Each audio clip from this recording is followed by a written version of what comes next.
جو لوگ ایمان لائے اور عمل نیک کیے ان کے لیے خوشحالی اور عمدہ ٹھکانہ ہے۔ جو نماز میں کرنا جائز ہے لیکن جس کو نہیں کرتے ہیں لوگ، یا جس کو غلط سمجھتے ہیں، جو غلط ہے وہ صحیح بن گیا، جو صحیح ہے وہ غلط بن گیا، ٹھیک، اس کو سمجھتے ہیں، ان میں آج کے دور میں کہوں گا سب سے پہلے جو کام نماز میں، کہ نماز کو صحیح کرنے کے لیے جو بھی اعمال ہوتے ہیں وہ نماز کا حصہ ہے اور اس میں کوئی مسئلہ نہیں۔ جس میں سب سے پہلے آج جو مسئلہ ہوتا ہے نماز میں، جو سب سے بڑا خلل ہے موبائل بجنا، ہمارا بس آ گیا ہو، بج گیا، پہلے تو بند کرنا چاہیے۔ اب بج گیا تو کیا کریں گے آپ معلوم آپ کو؟ آپ اسے نکالیں گے اور بند کر کے پھر رکھ دیں گے، یہ بالکل جائز عمل، چونکہ نماز کے درستگی میں، سمجھ رہے آپ؟ نکالیں گے بند کریں، میں اس حد تک کہہ رہا ہوں، بہت سارے لوگوں کو دیکھا گیا نکالتے ہیں، ٹھیک، اور میں نے خاص طور سے جو ہے لوگوں کو دیکھا جو ہے گلف خلیجی ممالک میں نماز میں نکالتے ہیں اور کٹ نہیں کرتے، صلاح ریسیو کر کے صلاح مطلب نماز میں، یہ نہیں کر سکتے آپ کٹ کر سکتے ہیں اور پھر رکھ لیجیے۔ اب کٹ کرنا بھی اور بند کرنا دونوں جو بھی ہو سکتا ہے آپ نے کیا، اور آپ کا سب کو آئیڈیا ہوتا ہے اپنے موبائل فون بند کیسا ہوتا، نکالا اور ڈال دیا، یہ کیا جا سکتا ہے۔ پوری لوگوں کی نماز خراب کرنے سے اچھا یہ عمل ہے۔ ہاں بس یہ مسئلے کا علم نہیں ہوتا، یہ مسئلے کا علم نہیں۔ اب ہوتا کیا ہے، نماز میں گری ہوئی ٹوپی برابر اٹھا کے پہنتا ہوں لیکن موبائل نہیں کٹ کرتا، نہیں غلط عمل، پھر گری ہوئی ٹوپی اٹھانا کہاں سے ثابت ہے؟ کئی بار گر رہی، ہر بار اٹھتے وقت پہن رہا ہوں، پھر چھوڑ دینا اس کو بھی۔ جب آپ موبائل کو نہیں بند کر سکتے ٹوپی بھی نہیں اٹھانا چاہیے پھر۔ تو کیا ہوتا ہے، ہم کو علم نہیں مسئلے کا، اور لوگ بولتے بھی نہیں۔ جیسا موبائل بج گیا تو کیا مسجد کا امام بول نہیں سکتا اٹھ کر کے دیکھیے موبائل اگر بج جائے تو نکال کر بند کرنا درست ہے، آپ لوگ بند کر لیا کیجیے، تو کتنے لوگوں کو علم ہو جائیں گا نا؟ نہیں، یہ تو نہیں بولیں گے۔ ہاں یہ بہرحال بولیں گے نماز سے پہلے اپنے موبائل فون بند کر لیجیے، یہ کہاں اقامت کے اندر شامل ہے کہ موبائل فون کر لیجیے بند کر لیجیے بولنے ہیں۔ جو علمی مسئلہ یہ ہے کہ بعد میں یا پہلے بول دیا جائے موبائل بج بھی جائے تو بند کر لیجیے، نماز سے پہلے ویسے احتیاطاً بند کر لینا چاہیے۔ انسان ہے لیکن غفلت ہوگی، اس کو لگا بند کیا لیکن اس نے بند نہیں کیا تھا۔ کسی کا لے کے آیا گھر میں کوئی بیمار ہے، کسی نے کہا ہینڈ سیٹ رکھو بھائی تمہارے پاس بیمار ہے تمہارے گھر میں کال کی ضرورت، اس کو استعمال کرنا آتا نہیں بیچارے کو، بج گیا، تو ایٹ لیسٹ یہ تو معلوم ہو کٹ کر سکتا ہے۔ تو یہ کرنا چاہیے نماز میں، اس لیے کہ اس سے انشاءاللہ نماز میں کوئی فرق نہیں آتا۔ ٹھیک اسی طرح جو ہے نماز میں بات چیت کرنا، ٹھیک، وہ بات چیت جو نماز کی درستگی کا حصہ جائز ہے، لقمہ دینا، سبحان اللہ کہنا غلطی ہونے پر، ٹھیک ہے، یا ایسی حرکت کی عورتیں آواز کرے کہ امام سمجھ جائے کہ اس سے کچھ نہ کچھ غلطی ہو رہی ہے، یہ تمام چیزیں نماز کے اندر بھی یاد رکھیے جائز ہے، اس میں کوئی مسئلہ نہیں، ٹھیک۔ اسی طرح کوئی معمولی سا کام ایسا کرنا جیسا کپڑوں کو سیدھا کر لینا، معمولی سا، بکثرت کپڑوں کو سمیٹنا منع ہے، یہ تو معمولی سا کام جو ضروری بھی ہے کپڑے کے تعلق سے وہ کرنے میں کوئی حرج نہیں، یہ سب کر سکتے ہیں۔ ایک بٹن سے دوسرا بٹن مل گیا، جب آپ اٹھے پورا شرٹ ہی اٹھ جا رہا ہے اوپر، ہوتا ہے نا کبھی، تو خالی آپ نے معمولی سا کھینچ لیا اس کو نیچے، یہ ہو سکتا ہے، لیکن یہ نہیں کہ آپ نے چھوٹا شرٹ پہن کے پورا ٹائم کھینچ رہے ہیں، وہ میں نے بس تفصیلات لے لی۔ معمولی سی کوئی حرکت آپ کر سکتے ہیں جو نماز کو صحیح کرنے کے لیے۔ اسی طرح کھانسی کا آ جانا جو کہ اس کے بغیر چارہ نہیں ہوتا انسان کو، چھینک کا آ جانا جو کہ اس کے بغیر چارہ نہیں ہوتا ہے، اسی طرح جمائی کا آنا اور اس کو آپ کا روک رہا ہے، اس لیے کہ آپ سے حدیث فرمایا جمائی کو روکو، اسے لینا نہیں چاہیے، ٹھیک، یہ کرنا۔ لیکن کھانسی آنے پر ٹھیک ہے آپ کوشش کریں کہ اس کو روکیں، لیکن جو مجبوری ہیں وہ تو ہوں گئی۔ چھینک آنے پر آپ کوئی الحمدللہ نہیں کہیں گے۔ نماز میں ایک مرتبہ ایک صحابی نے چھینک کے بعد الحمدللہ کہا، آپ صلی اللہ علیہ وسلم اس کو پسند نہیں کیا اور کہا نماز اللہ کا ذکر ہے، تم اللہ سے مشغول ہوتے ہو تو یہ نہ کہو، کیونکہ ویسے ہی تم ذکر کر رہے ہو نا، پھر سبحان الحمدللہ بولنے کی ضرورت نہیں تھی نماز کی حالت، تو وہ نہیں کریں گے۔ ہمارے پاس ہوتا ہے کہ نماز کی حالت میں اگر چھینک آ رہی ہے تو اس کو ایسا تو بھی روکتا ہو نماز کے تھر کانپتے ہوئے، کیونکہ چھینک مشکل ہوتی ہے۔ اور جمائی جو نہیں لینا ہے وہ نمازوں میں چالو ہے، کنٹینیو نمازوں میں جمائی جو لینا ہے اس کو روکتا ہے، جو نہیں کرنا ہے وہ شروع ہے نماز میں۔ جمائی لینے سے آپ صلی اللہ علیہ وسلم نے منع کیا، اس لیے کہ آپ نے فرمایا جب ایک مومن کرتا ہے تو شیطان اس پر سستی طاری کرتا ہے، امت کو سست، لہذا فرمایا جمائی نہ لیا کرو، اور آ جائے تو منہ پکڑ کر روکو، اس کو مت نہیں لینا چاہیے اس کو۔ تو چھینک ہے، کھانسی ہے، فطری جو ہے، خاموخواہ ڈکارے نہیں لینا چاہیے، فطری طور سے آگے ایک الگ بات، اس کو بھی روک سکتے ہیں آپ، وہ ایسی چیز نہیں سے چھینک مت روکے، چھینک روکنے سے بہت سارے نقصانات ہوتے ہیں یاد رکھیں، لیکن باقی چیزوں پہ آپ کنٹرول کر سکتے ہیں چاہے تو، یہ فطری ہے۔ اسی طرح مجبوراً کھجلی، اتنی مطلب کسی کو بیماری ہے، خارش ہے، یا اچانک ہوتی ہے کبھی، تو تھوڑا بہت کر لینا ٹھیک ہے، لیکن کنٹینیو اگر پوری نماز چلتے رہیں گا درست نہیں ہوگا. ٹھیک، تو یہ بھی بہرحال جائز ہے. اسی طرح صف بندی اور صف درست کرنے کے لیے جو ہلچل ہوتی ہے سب بھی جائز ہے. نبی اکرم صلی اللہ علیہ وسلم صحیح بخاری کی روایت ہے، ایک مرتبہ تہجد کے لیے رات میں وضو کر کے کھڑے ہوئے. عبداللہ ابن عباس رضی اللہ عنہما یہ بھی آئے تھے، آپ سے کیسا رات میں عبادت کرتے دیکھنے، چھوٹے تھے لیکن دیکھے آپ نے وضو کیا، خود بھی وضو کیے. آپ سے ہم نے رکعت باندھی، خود بھی آئے وضو کر کے اور رکعت باندھی، اور آ کر آپ صلی اللہ علیہ وسلم کے الٹے ہاتھ پہ کھڑے ہو کر رکعت باندھ لی. نبی اکرم صلی اللہ علیہ وسلم نے چونکہ مقتدی سیدھے ہاتھ پہ کھڑا ہوں گا امام کے، اگر دو ہی لوگ ہیں تو سیدھے، اور اسی سے پتہ چلیں گا کہ یہ مقتدی ہے. آپ صلی اللہ علیہ وسلم نماز کی حالت میں ان کو اس ہاتھ سے پیچھے سے پہلے اسی الٹے ہاتھ سے ادھر دھکا دیا اور پھر سیدھے ہاتھ سے پکڑ کے بازو لا کے کھڑا کر دیا. سمجھا؟ تعلیم دے رہے ہیں کہ سیدھے ہاتھ کی طرف کھڑا رہیں گا مقتدی اگر دو ہے تو، الٹے ہاتھ کی طرف نہیں. تو آپ نے دھکا دیا اور ادھر سے پکڑ کے لا کر ادھر کھڑا کر دیا. عبداللہ ابن عباس ادھر سے ادھر آئے، کھڑے ہوئے اور کہا اللہ کے رسول نے سورہ بقرہ پڑھ لی، میں نے سوچا اب رکوع کریں گے. پھر سورہ آل عمران پڑھ لی، پھر میں نے سوچا اب رکوع کریں گے. اس کے بعد آپ صلی اللہ علیہ وسلم نے سورہ نساء شروع کر دی تو میں جا کے پھر سو گیا. چھوٹے بچے تھے نا، اتنی دیر انتظار کرتے رہے، سورہ بقرہ پڑھ لی تو کھڑے، سورہ آل عمران ہو گئی اور سورہ نساء شروع ہو گئی تو آپ گئے اور جا کے سو گئے بستر میں. پھر صبح جب فجر کا وقت ہوا اللہ کے رسول نے اٹھایا اور کہا، میرے چہرے پر تھوڑا سا تھپتا اور کہا ایسا نہیں کرنا چاہیے. ایک تو رات میں اٹھے، پھر نماز کے لیے کھڑے ہوئے، پھر جا کے سو بھی، مطلب پڑھنا چاہیے تھا جب تم آئے تھے اپنے گھر سے. میرے گھر، آپ کے گھر رکے تھے آ کے، چھوٹے تھے بچے تھے، رکے تھے اور پھر نماز بھی نہیں پڑھی. تو بہرحال تو آئے کھڑے ہوئے. تو دیکھیے یہاں آپ نے نماز میں کیسا درست کیا، امام تھے آپ، تو پتہ چلا جائز چیزوں کو امام نماز میں کر سکتا ہے. اس میں اور بھی چیزیں شامل ہوتی ہیں، جیسا کہ ہمارے مائک کا وہ گر گیا نیچے، جو بھون شروع ہوتا ہے اس کا، پھر کہ کمزور دل والا تو پتہ نہیں اس کے پلسز بڑھ جاتے ہوں گے، ہارٹ بیٹس اس کے تیز ہو جاتے ہوں گے، ہے نا.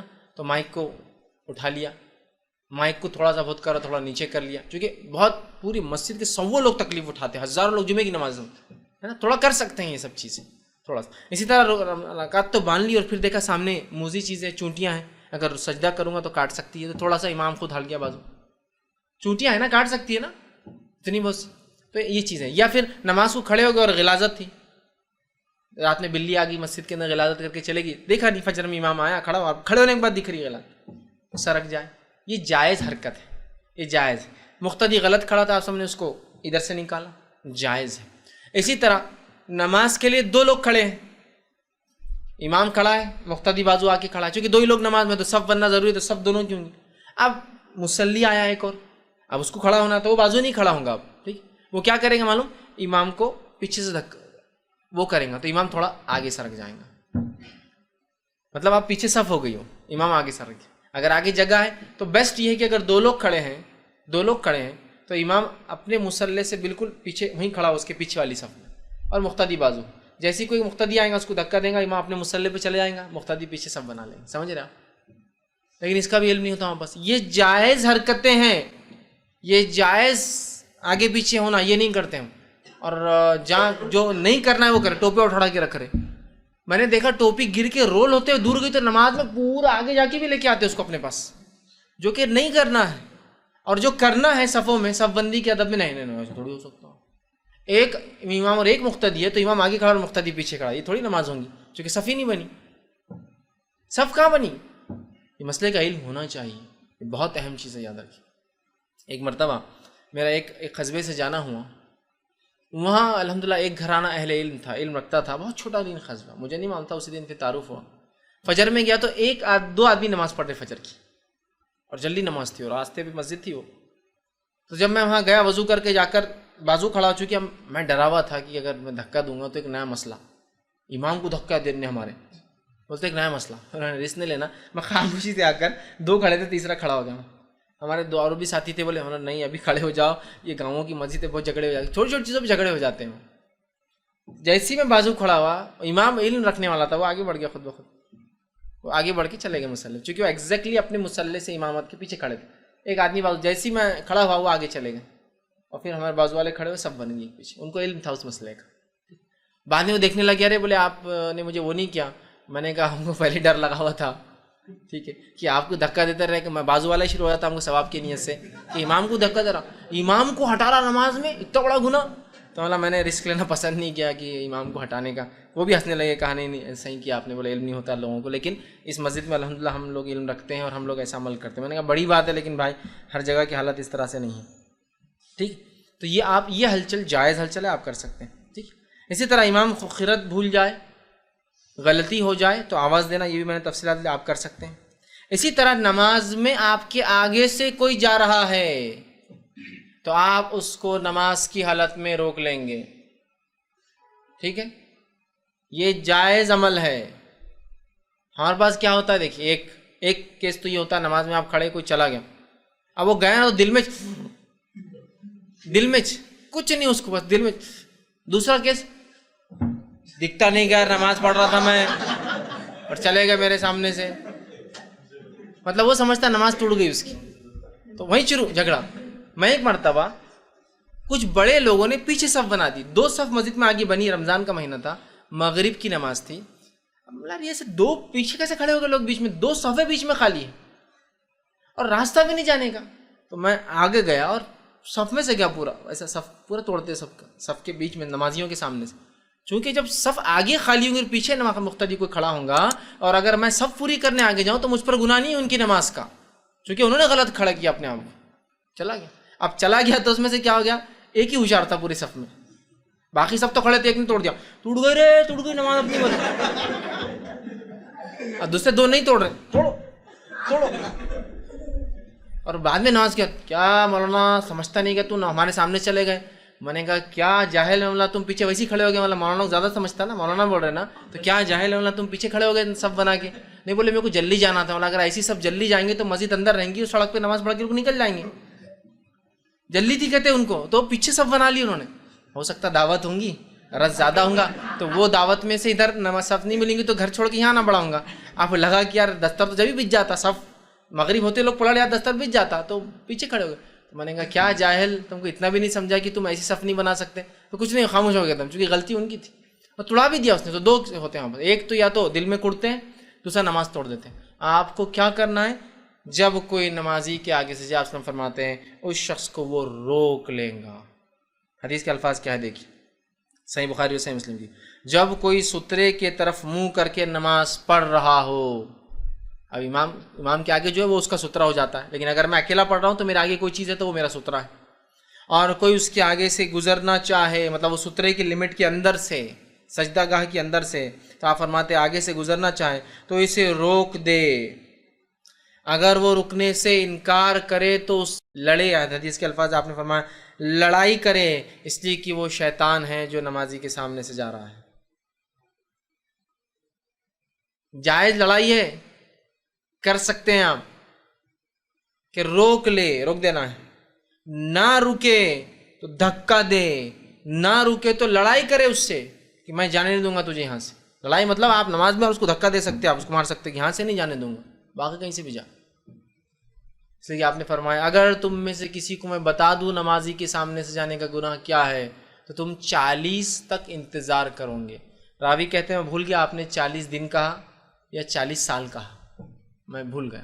لیکن ہم 40 دن اور 40 سال کو بھی اگر چھوڑ دیں، 40 منٹ بھی لے لے تو بہت ہے کہ 40 منٹ رکے رہے انسان کم از کم. سمجھے، 40 تک رکے رہوں گے. راوی کہتے ہیں بھول گیا دن بولا یا سال بولے، 40 مطلب نہیں جانا چاہیے. اور یہ جائز ہے روکنا. ایک مرتبہ ایک صحابی نماز پڑھ رہے تھے، دوسرے صحابی کا ایک بچہ سامنے سے گیا، آپ نے اس کو نماز میں ہی مارا. روکا پر نہیں رکا تو اس کو ایک مارا. اب مارنے سے رونا شروع کر دیا بچے نے. اس کے بعد وہ ملے اور کہا کہ تم نے میرے بچے کو نماز میں مارا. رو رہا تھا. تو کہا اللہ کے رسول نے کہا کہ نماز میں روکو، نہ رکے تو لڑو، اس لیے میں نے اس کو مارا. بچوں کو ویسے نہیں مارنا چاہیے، لیکن ہو سکتا ہے بچہ روز ایسی شرارت کرتا ہوں گا، اس لیے صحابی کو پتا ہے کہ روز کرتا ہے تو اس کو سزا دینے کے لیے آپ نے کیا سمجھ رہے ہو. بچہ بڑا ہو چکا ہوں گا لیکن وہ کیا بچوں کو کہتا نا کچھ چلو نمازوں کے سامنے بھاگیں گے، ایک آدھ آدمی کو نصیحت کرنا ہی پڑیں گے. تو شاید وہ روز کرتا ہوں گا نا. عمومی اعتبار چھوٹے بچے نماز میں سامنے سے گئے تو کچھ نہیں ہوتا، نماز کو یاد رکھیں، کوئی مسئلہ نہیں ہوتا اس سے نماز میں. یہ بڑوں کے لیے بات کہی جا رہی ہے، بڑوں سے مراد بالغ کے لیے. بالغ انسان 10 سال کے بعد ہو جاتا ہے، 10 سال کا ہوتا ہے، ٹھیک ہے. لیکن اگر چھوٹے بچے ہیں نماز میں سامنے جاتے کچھ نہیں ہوتا ہے. نبی اکرم صلی اللہ علیہ وسلم نماز پڑھتے تھے. حسن حسین اور امامہ آپ کی جو نواسی تھی یہ نماز میں آ جایا کرتے تھے. اللہ کے رسول صلی اللہ علیہ وسلم کو دیکھا گیا کہ کبھی کاندھے پر بیٹھ جاتے ہیں، کبھی گردن پہ دونوں طرف ڈال کے بیٹھ جاتے ہیں. ایک روایت میں آتا ہے کہ ایک مرتبہ ایک صحابی نے کہا کہ ہم نے اللہ کے رسول کے ساتھ سجدہ کیا، اتنا لمبا سجدہ اللہ کے رسول نے کیا کہ میں نے دل میں سوچا کہ اللہ کے رسول کی وفات تو نہیں ہو گئی. اور پھر میں نے سجدے میں سے صحابی کہتے سر اٹھایا تو سر اٹھا کے دیکھا تو حسن اور حسین دونوں کاندھے پہ بیٹھے ہوئے. اللہ کے رسول سجدے میں ہیں اور دونوں نواسے آ کے سر پہ بیٹھ گئے, آپ کے کاندھے پہ پیر ڈال کے, ایک آگے گردن پہ اور ایک پیچھے گردن پہ بیٹھا ہوا, لیکن اتنی دیر سجدہ کیا. پھر اس کے بعد اللہ کے رسول نے دونوں کو نیچے اتار کر نماز پڑھائی. نماز کے بعد وہ صحابی کہتے ہیں کہ ایک صاحب آ کر تھوڑا دیکھنے لگے, بچے دونوں گھورنے لگے کہ کیا تمہارے وجہ سے ہم کو لیٹ ہوتے. تو آسلم نے دونوں کو جو ہے ایک مانڈی پہ ایک کو اور دونوں کو بٹھایا اور کہا یہ سیدین ہیں, ٹھیک, یہ دونوں ماسٹر ہے, یہ دونوں بڑے ہیں اس قوم کے, اور جو ان سے محبت کرتا ہے ان سے میں محبت کرتا ہوں. تو صحابی خاموش بیٹھ کے چلے گئے. پھر اس سے کیا پتہ چلا, بچے نماز میں سامنے آنے سے کچھ نہیں ہوتا, پیٹ پہ بیٹھ سکتے ہیں, ہوتا ہے نا بچے بیٹھ جاتے ہیں. پھر آپ نے حدیث میں یہ بھی کہا الفاظ کہ بچے گھوڑے پر بیٹھنا چاہ رہے تھے, میں نے سوچا تھوڑی دیر بیٹھ کر مزہ لے لے. ہوتا ہے نا بچوں کو گھوڑا بن جاؤ, چلو بیٹھ گئے. تو ہو سکتا ہے اللہ کے رسول ایسا کرتے ہوں گے گھر میں بھی. اب جب نماز میں آئے تو بیٹھ گئے, تو کہا بچے گھوڑے پر بیٹھنا چاہتے تھے, میں نے سوچا تھوڑی دیر انتظار کر لو, بچے مزہ لے لیں. اس وجہ سے آپ نے سجدے کو لمبا کر دیا. اسی طرح ایک روایت میں آتا فرض نماز کے لیے نکلے, آپ کی نمازی و ماما آپ کو چھوڑ نہیں رہی تھی, آپ اس کو ہی گود میں لے کے نماز کے لیے. گود میں وہ آپ سن کی تھی, آپ نے اللہ اکبر کہا, وہ گود میں بیٹھی اور آپ نے قیام کیا. اس کے بعد آپ نے اللہ اکبر کہا, نمازی کو بازو رکھا اور رکوع کیا. پھر آپ نے دونوں سجدے کیے. جب آپ سجدے سے اٹھے تو پھر وہ چپک گیا, تو آپ نے اسے گود میں لیا اور کھڑے ہو کر نماز پڑھی. یہ جائز حرکت تھی. یہ بات کس کے لیے لاگو ہوگی معلوم, آج کے دور میں ماں اکیلی ہے گھر میں, بچوں کو اکیلا آپ چھوڑ نہیں سکتے. یاد رکھیے, آپ نماز کے لیے کھڑے ہوں گے, وہ چھری ہاتھ میں لے لیں گے جا کر, وہ ڈسٹ بن کے اندر کچھ کر دیں گا. بھری ہوئی پانی کی ٹانکی ہے, بکیٹ ہے پانی کی, اسے منہ ڈال دیا, واشنگ مشین چالو کر دیا, جا کر کچھ بھی کرتے ہیں بچے. تو ماں کیا کریں گی, چلو نماز پڑھنے کا, آؤ بڑا, گود میں لیا, اللہ اکبر, بچہ گود میں آپ کی. بہت سی عورتیں بولتے ہیں نماز کیسا پڑھنا, بچہ بہت ضدی ہے, سنتا نہیں ہے. نا سنت میں طریقہ, یہ فرض نماز آپ نہیں پڑھائی. اب ایک صاحب ایک دن بولنے لگے, یہ نماز میں جو ہے جو لوگ بولتے بخاری پہ عمل کرنا اور اس پہ عمل کرنا, یہ ان کو بخار چڑھا ہوا ہے بخاری کا, بولے, اور ایسا ہے ویسا ہے, جاؤ بولے بچوں گود میں لے کے نماز پڑھو, بولے جاؤ. اللہ کے رسول پڑھتے تھے. میں نے کہا ٹھیک ہے, جب بچے رہیں گے تو ہم پڑھیں گے نا گود میں لے کے, حدیث یہی سکھا رہی ہے نا ہم کو. جیسا کہ میں گھر سے باہر نکلا, میری بیوی اسپتال میں ہے, میرا ایک چھوٹا سا بچہ میرے ساتھ ہے, اور نماز کا بھی ٹائم ہو گیا, اب کیا کروں, نماز چھوڑوں یا پڑھوں؟ تو میں بچے کو لے کے پڑھوں گا, جا کے مسجد میں جاؤں گا اور لے کے پڑھوں گا گود میں اس کو. اب ہے میرے پاس جواز اس کا. خاموخواہ نہیں. حدیث میں کیا راستے جاتے تھے, بچوں کو اٹھا کے نماز میں پھر لے کے پڑھتے تھے, ضرورت کے تحت ہے, سمپل. وہی صاحب ایک دن بیان دینے لگے حسن اور حسین کی فضیلت میں, کہ کہا یہ حسن اور حسین آ جاتے تھے, نبی اکرم صلی اللہ علیہ وسلم کے پیٹ پہ بیٹھتے تھے نماز میں, سامنے جاتے تھے, حسن ان کو لے کے نماز پڑھتے. میں نے کہا اب کیا ہوا, اب فضیلت بیان کرنے میں حسن اور حسین کی, اب برابر وہ روایتوں کو بیان کرتے ہو. یس, اس سے تو مسائل نکل رہے ہیں. تو ایک انسان جو ہے نماز میں اگر بچے کو لینا ہو اور اس کی وجہ سے کوئی حرکت پڑھے, جائز حرکت ہے. ایک ماں ہے اکیلی, بچہ ہے گھر میں, ایک بڑا ہے ایک چھوٹا ہے, دونوں لڑ سکتے ہیں آپس میں, چلو بڑا بازو کھڑے کرو, چلو ادھر سے آؤ, چھوٹے کو آپ نے گود میں لے لیا, نماز نہیں چھوٹیں گے. یا پھر سامنے بٹھائیے, یہاں سے ہلنا نہیں, اگر آپ کو پتا ہے بچہ نہیں ہلتا تو ٹھیک. اور بہت سی عورتیں پوچھتی ہیں نماز کو کھڑے ہو گئے, بچہ پاس سے چلا گیا, اب رسک ہے, ڈر ہے, کھانا بن رہا ہے, فلاں ہے, کیا کرے؟ نماز کو توڑ دے آپ. انسانی جان سب سے اول ہے, یاد رکھیے. نماز توڑ دے, بچے کو لائے اور گود میں لے کے پڑھے. پھر آپ کو پتا ہے بھگ جا رہا, رینگنا شروع کر دیا, اکیلی آپ گود میں لے کر پڑھے. سنت سے ثابت ہے یہ چیز. آپ کی نماز کی ایک بار ضد چھوڑ نہیں رہی تھی, آپ نے گود میں لے کر پڑھا. اسلام بہت آسان ہے, یاد رکھیے. یہ سخت اور مشکل دین نہیں. یہ ایسا بھی نہیں ہے کہ آپ کے فرائض کے لیے آپ کو زندگیوں کو داؤ پہ لگانا پڑے, کہ آپ ٹرین میں نماز پڑھنا چاہ رہے, بچہ آپ کہیں بھی چل رہا, آپ ٹرین میں نماز نہیں توڑ سکتا, بچہ کہاں گیا وہ فکر بھی لگی, تو نماز تھوڑی ہو رہی ہے آپ کی. ثانی ذہن تو اپنے بچوں کی حفاظت میں, سامان کی حفاظت میں, سامان کو سامنے رکھ دیا, بچے کو بیچ میں لا کے بٹھا دیا, اور پھر نماز شروع کی, بچہ بھی سامنے, سامان بھی آرام سے اطمینان سے نماز پڑھی. یہ سمجھنے کی ضرورت ہے. یہ جائز حرکتیں ہیں جو کر سکتے ہیں. تو آگے سے گزرنے والے کیا کرنا ہے, روکنا ہے. نماز کی حالت میں موذی چیز آ گئی, نقصان دہ چیز, سانپ, بچھو یا کوئی ایسا کیڑا کاٹا جو نقصان دہ ہوتا ہے, تو آپ نے فرمایا اور کہا, حدیث کے الفاظ ہیں, آپ نے کہا کہ اسے فوراً قتل کر دو. حدیث کے الفاظ اس طرح, سنن ترمذی کی جو روایت ہے, آپ نے فرمایا نماز میں 2 چیزیں, سانپ اور بچھو آ جائے تو اسے قتل کر دو, چونکہ یہ خطرناک ہے. آپ نماز میں کھڑے, آپ بعد میں بھی اگر ماریں گے اور کہیں چھپ گئے گھر میں جا کے, تو کتنے دن تکلیف ہوتی ہے آدمی کو, کہاں چلے گیا, بچوں کی جان کا ڈر, یہ ڈر, فوراً مار دو. آپ نے کہا نماز میں بھی آپ ان کو مار سکتے ہیں. جیسے آپ نماز کی حالت میں کوئی چیز بازو لے کے آپ کو لگتا ہے کہ شارٹ میں ختم ہو جائے گا تو وہ کر دیجیے, لیکن سانپ ظاہر سی بات ہے ایسی چیز نہیں ہوتی, بچھو ہلو چلتا ہے, تو ظاہر سی بات آپ کو نماز توڑ بھی سکتے ہیں. آپ نماز توڑ دیجئے, اس کو ختم کیجئے, آ کر اپنی نماز کنٹینیو کریں. ٹھیک, آپ سمجھ ایک حدیث سے فرمایا آپ نماز پڑھ رہے تھے اور آپ کو بچھو نے آ کے کاٹ لیا. آپ نے کہا اللہ بچھو پر اقرب اس پہ لعنت کرے, یہ انبیاؤں کو بھی نہیں بخشتے, اور آپ نے اس کو مار دیا. ٹھیک, اور فرمایا اگر کوئی بچھو اور سانپ کو نماز میں بھی پائے تو کیا کرے, قتل کر دے, مار دے اس کو, اس لیے کہ یہ انسان. تو ایسا موذی چیزیں ہو سکتی ہے, کچھ آ جائیں. کوئی اور بھی کیڑا کاٹا جو ہمارے علاقے میں بہت زہریلا ہوتا ہے, سانپ بچھو تو ایک دم عموماً جس کو کہیں گے دنیا بھر میں فیمس ہے یہ دونوں جانور نقصان کے لیے. کچھ بھی ہو سکتا ہے, کوئی زہریلی مکڑی آ جائے, ہمارے پاس نہیں ہوتی لیکن بہت سارے علاقوں میں خلیج کے یا امریکہ میں اس میں بڑی بڑی زہریلی مکڑیاں ہوتی ہیں جو کہ بالکل سانپ اور بچھو کے برابر ہی زہر رکھتی ہے اور اتنی ہی خطرناک ہوتی ہے جان کے لیے. تو وہاں بھی انسان توڑ سکتا ہے. مطلب ہے موذی چیز جو انسانی جان کو نقصان اٹھ کے آپ اس کو قتل کر سکتے ہیں. اسی طرح جو ہے اگر نماز کی حالت میں کوئی سلام کہے تو انسان ہتھیلی سے اس کا جواب بھی دے سکتا ہے. نبی اکرم صلی اللہ علیہ وسلم کو دیکھا گیا, سنن ترمذی کی روایت ہے, آپ کو کسی نے سلام کیا اور آپ نے اس کو ہتھیلی سے جواب دیا. ٹھیک, تو نماز کے اندر کوئی سلام کر دے تو آپ اس کو ہتھیلی سے جواب بھی دے سکتے ہیں. اور یہ عمل بعد کے دور میں صحابہ سے بھی ملتا ہے کہ صحابہ اس طرح سے کوئی مسجد میں سلام کرتا تو اس کو جواب دیا کرتے سیدھی ہتھیلی کو اٹھا کر نماز کی ہی حالت میں. یہ بہرحال جائز حرکتیں ہیں جو کی جا سکتی ہے. وہ تھیں جو منع ہیں اور وہ تھی جو نماز کو باطل کرتی ہیں. تو آج 3 باتیں ہم نے دیکھی. وہ اعمال, حرکت اور سکنات جو نماز میں درست نہیں, جائز نہیں ہے, وہ عمل جو باطل کرتے ہیں, اور وہ عمل جس کو ہم سمجھتے ہیں غلط ہے لیکن وہ جائز ہیں. اور وہ تمام باتیں کچھ نہ کچھ حد تک میں نے کوشش کی کہ جمع کر کے رکھوں. ہو سکتا ہے کچھ باتیں چوکی ہو تو سوال جواب کے سیشن میں آپ اس کو کمپلیٹ جو ہے اس میں سوال کر سکتے ہیں. اس